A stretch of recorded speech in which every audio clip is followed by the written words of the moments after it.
In this video, we're going to be discussing how to deal with competition, as well as 4 different methods that I recommend for going about this. So the first thing I want to talk about is that competition is going to happen, and this is a very, very, very competitive space.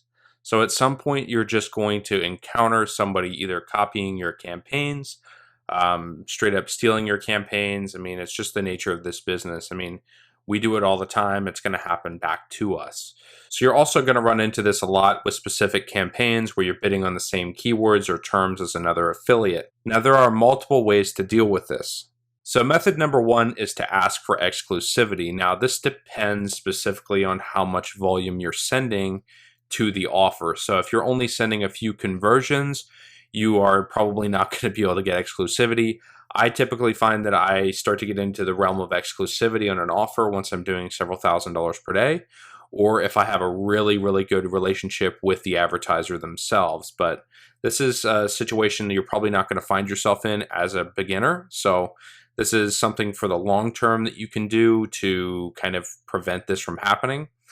But either way, exclusivity is the end goal of every single campaign. It simply means that we are the only affiliate who is allowed to run a specific offer on a given traffic source. So if I have, let's say, search exclusivity, that means that I have exclusivity to run the offer on Google AdWords and Bing Ads. Nobody else can run the offer or campaign without breaking the rules, and I can just report those people to the affiliate network who's going to have that taken down. So it is very, very powerful, but it requires you to send a lot of conversions and sales to the network before you're going to be able to do this. So one thing you can try is to explain to them the conflict of interest of having multiple affiliates running on the same terms or stealing each other's campaigns.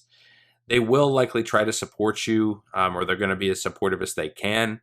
One of the things that I used to use as kind of arguing point of leverage was I would explain to them how the double serving policy on Bing and Google does not really allow, or they don't really like to see multiple people running the same product on the same term, and it can actually get the product banned from the entire network if they're not careful. So that's one thing that I used to use. It works sometimes and other times it didn't, but typically you're just going to have to send a lot of conversions in order for this method to really work for you.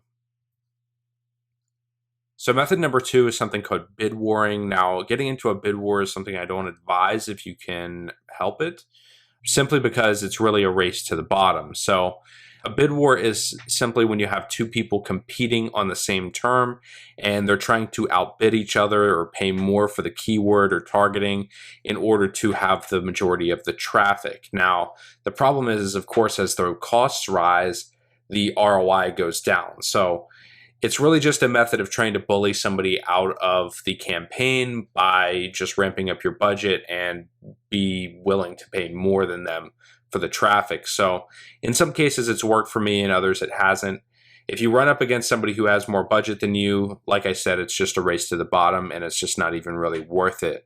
So I'd be really hesitant to use this as my first option, but it is definitely still something that you can explore if you are running into a lot of competition.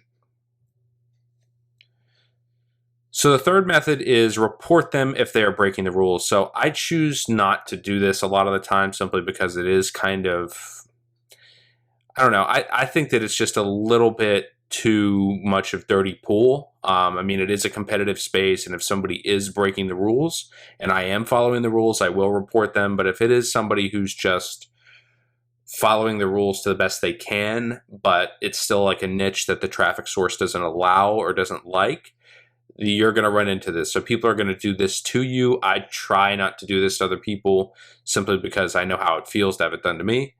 But if they are running black hat or against the rules, you can report them to the traffic source or to the affiliate network to get them paused, even if it's only temporary. So like I said, I really choose not to do this myself, but it is definitely an option. It is going to happen to you. You are going to have people who report your ads. You are going to have people who try to get your account suspended. There's a lot of people who are willing to play dirty pool simply because this is just a very, very competitive space. So once again, I'd use this kind of as a last resort if I couldn't get somebody to go away and they were just breaking the rules.